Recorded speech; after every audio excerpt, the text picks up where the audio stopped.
gần nặng cần cối côn to côn nặng cần cối lòng lượt mây mơn cần sự cầu hông há nâng mừng không càng ngày âm mi phơi lót đám tu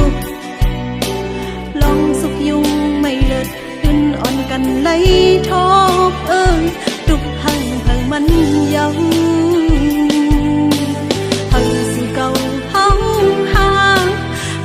ออกไล่ตั้งตัวยืนย้อนมอวางเธอกัดเย็นสีกำ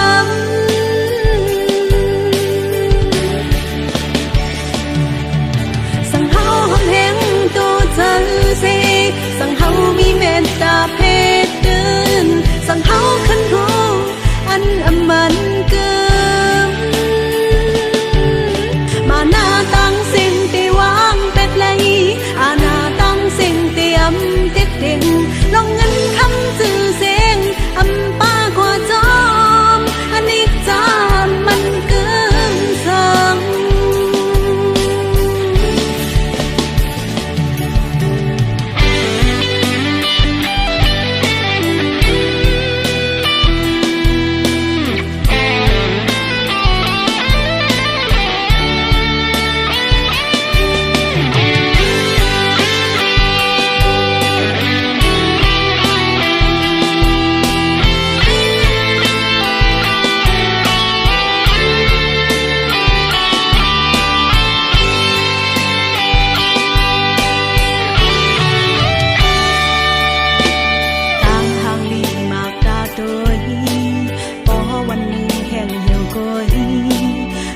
เล็กลายนังใน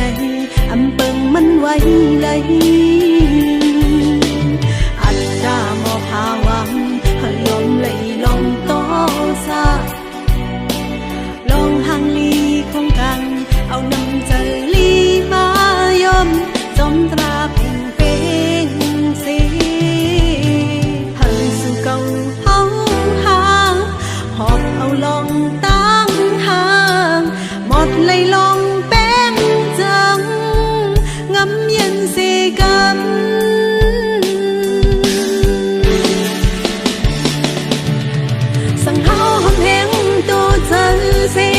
สั่งเฮามีเมตตาเพศเดินสั่งเฮาขึ้นหู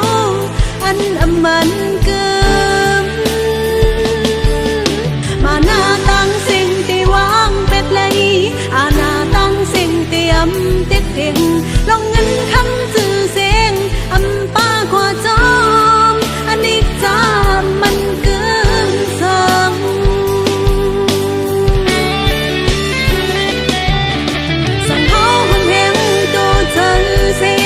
สั่งเฮามีเมตตาเพศเดินสั่งเฮาขึ้นหู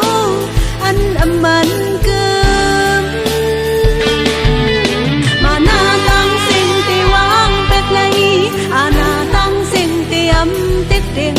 ลองเงินคำสื่อเสียงอำป้ากว่าจอ